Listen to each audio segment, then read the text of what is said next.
Cooper Clever 1972 here. Of course, you also know me as Brian. And this is sort of not the time I usually do a movie review. It's almost 4 a.m. It's a Tuesday, 4 a.m. in the morning. It's like 3:54 in the morning to be exact. And, I know that the Grumpy Old Gentlemen on film, their pick for March was Big Lebowski.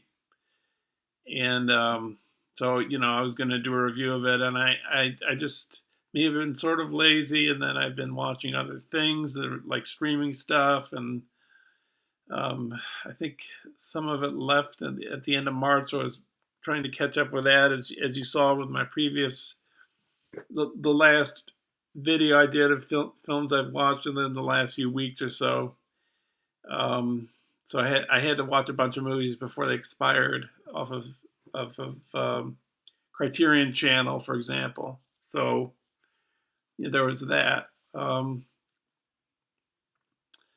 So that delayed me.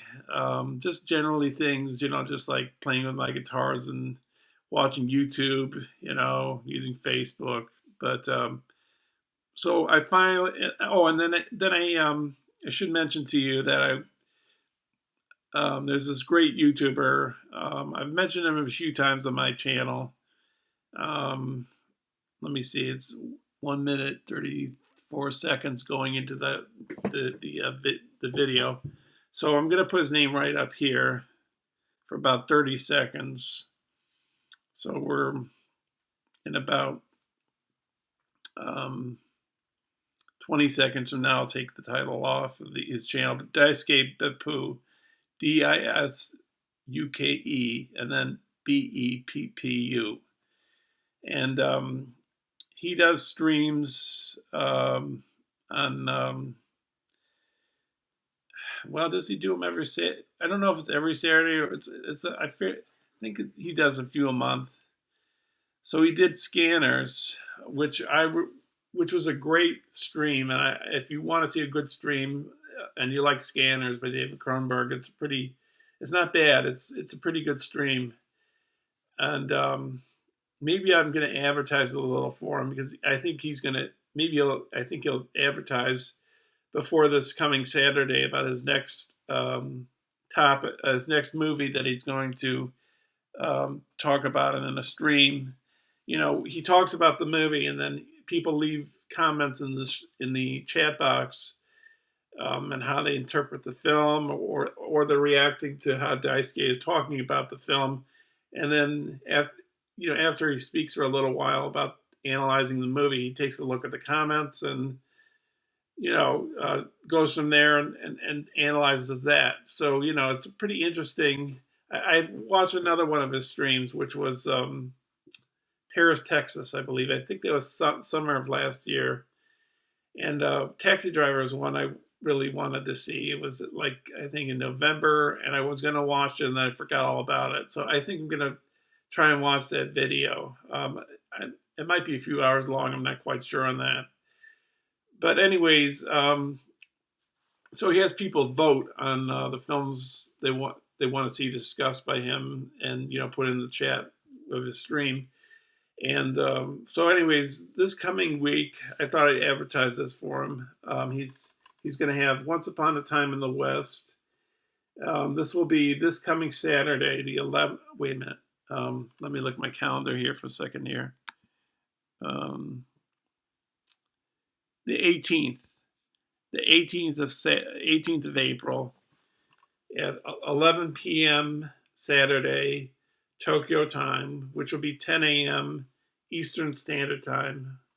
He's going to discuss this movie. And I have to say, I'm not wild about this film. Maybe it's of all the films I've seen of Sergio Leone's, I probably think this is his worst, and a lot of people, I guess, think this is one of his best. But I might watch this and you know tune into his stream, because maybe I'll change my mind, or I'll see something that I haven't seen before. Who knows? Or I can just still not like the film, but see what people think of it, and see where I differ from them. So maybe, I'm not quite sure. And then the following week, he's going to do a stream on the 25th of April. He's going to do a stream on Howard's End, the Merchant Ivory film. And I don't have a copy of that film. Maybe I could catch it streaming somewhere. I'm not sure. I've seen it once, I believe. And I think Helena Bonham Carter's in it. Maybe Anthony Hopkins. Maybe Emma Thompson. It's a period piece, I believe, set in like the 1800s, maybe. Or maybe it's the early 20th century. I think it's the 1800s. And yeah, I think it's the same time period, 11 p.m. Tokyo time and 10 a.m. Eastern time. So just find out where your time zone adjusts to that spectrum, or whatever you want to call it, and that's how you're going to find his stream when he comes on. So you're there if you want to watch it. So enough chatter about that. Let's get to the discussion at hand. So, Big Lebowski. I have watched this film a few times. I watched this film once on video, I believe. Can't remember what context I watched it the first time, whether it was on a tape or if it was on a DVD. It might have been a tape, because I think this film came out in 98, I think. And then I saw it at, well, actually, I bought this version right here. Maybe I bought it at a drugstore, a farm, like a, I don't know if it was a CVS, maybe it was like a Rite Aid or something. I honestly can't remember where I bought this. I think it was fairly cheap. It doesn't have many special features. It has photographs that Jeff Bridges took on the set of Big Lebowski. It has an interview with the Coen brothers about the film and what it's about and the context of it and what they were trying to go for, and why they cast certain actors, and that they wrote those parts for the actors. And then there's just a few pages of notes about why they made the film and how they cast it and all that kind of stuff. So what is my assessment of this movie? I purposefully didn't watch any of the other guys' videos. I wanted to come in. Even though I've seen this film before, I didn't want to do a review right away, because I wanted to watch it fresh. And I watched it just maybe 45 minutes ago. I stopped. I reached the ending of the film, and then I watched the special features, something like that. I could have gone to bed, but I wasn't exactly ready to go to bed, and I wanted something to occupy my time, even though now it's pretty late. It's 4:02 in the morning now. But anyways, so it's about this guy played by Jeff Bridges, whose name is Jeff Lebowski, and he's kind of a hippie stoner kind of a guy, who smokes pot and basically takes it easy and doesn't really have like a hard he does hardworking work ethic or anything like that. It just goes with the flow. Um, and he gets entangled in this plot where all these um, various types of people are trying to collect ransom money from this other character who's wealthy and not like Jeff Lebowski. Um, he's he's um, he's handicapped from being in the war in Korea, um, and he's not really impressed when he meets what we really should call Jeff Lebowski in the movie as the Dude. The Dude is really his name and what he stands for. And so um, it starts off with Jeff Le, the Dude coming into his apartment and getting his head stuck into the toilet bowl several times, and ask for money from these um, what would you call these people, criminals or whatever. And he's kind of obviously he has no idea what's going on. And so after that happens, he tries to get in contact, and he manages to meet the other Lebowski, this wealthy man, much older than he is, and like I said, a Korean War veteran, but he's handicapped, and he has to use a motorized wheelchair, and the Dude wants to be compensated for what one of the crooks did to his rug, which was he urinated on the rug. One of these guys that came to his apartment unannounced because they confused him with this other Lebowski who's very wealthy. So it sort of goes into these very different convolutions of the story, ransom money, finding out that the Lebowski character, the rich Lebowski character, is he's married to this woman played by Tara Reid, her name is Bunny something, but Bunny Lebowski, but she's been in porn movies, and she's sort of like a trophy wife to him. She's much extremely young, and so really what they're doing is playing with the rich Lebowski's money and trying to manipulate him. But I won't say as to how the rich Lebowski is trying to manage to try to solve this issue with his trophy wife, and how he's going to pay the ransom. I'll leave that to people to watch the film themselves. I don't know what to think about this film as far as whether it's good or not.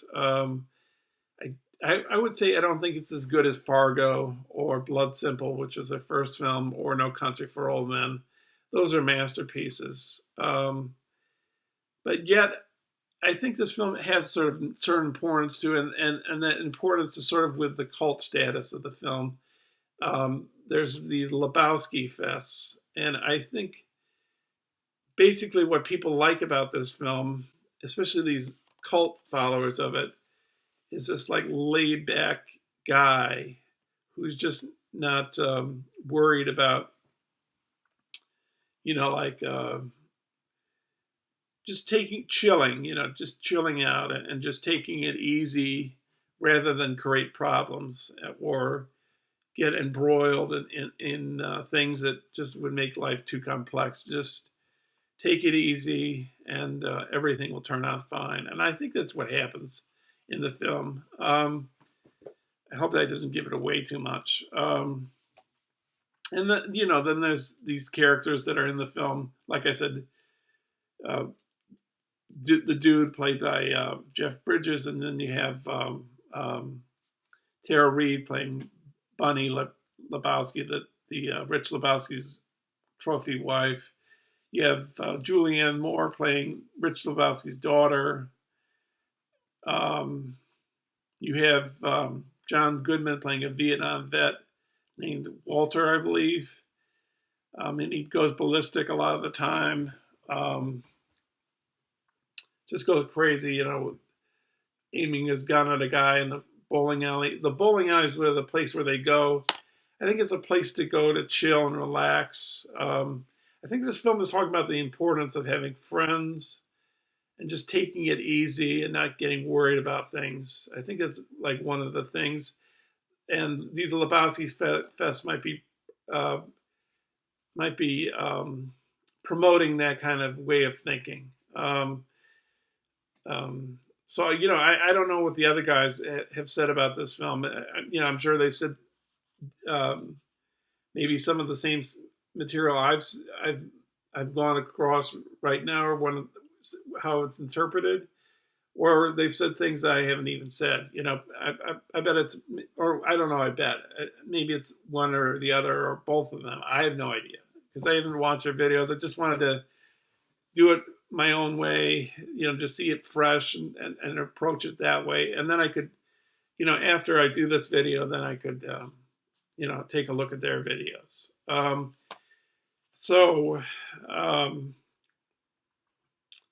the music is pretty good. Bob Dylan at the start of the song, the movie. It's great cinematography in the film.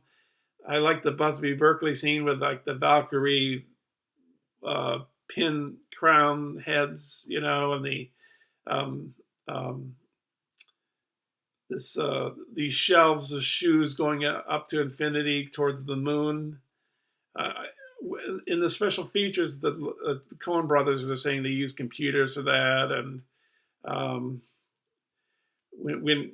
when Jeff Bridges' character, the dude, goes underneath the woman's legs down the bowling alley, the virtual this fantasy bowling alley, they had to do 2 separate passes because he's too wide to go between their legs. So they had to shrink him a little and go through 2 passes to get the image that they wanted. So visually, it's pretty interesting shots in this film. And so let me wrap this up. I'm going to give it, I think I'll give it 3.5 stars out of 5 stars. So it's a little better than good, but I just can't give it a great, excellent would be maybe 4 stars. Really, really good would maybe be 4.5. And then 5 would be like, I can't believe what I just saw kind of a movie. This movie, I think, is a little above good, but not great, I think. It's sort of stuck in a limbo in a sense. But I do think I think the good thing about the film is this, like, just love of life and love of having good friends to hang around and have a good time. I think that's what the film is about. And I think that's what the ethic of the dude is, and maybe what the film is trying to teach people is to enjoy life and not to worry about things. So, anyways, that's my video. And anyways, I hope I shed some light, maybe put some insight into this particular movie. I don't know, but I've gone on too long now. I've gone on 18 minutes of life you can't get back, as the joke goes. So I'll stop it now, and I'll see you in the near future. Bye for now. Thanks for watching. Comments are welcome.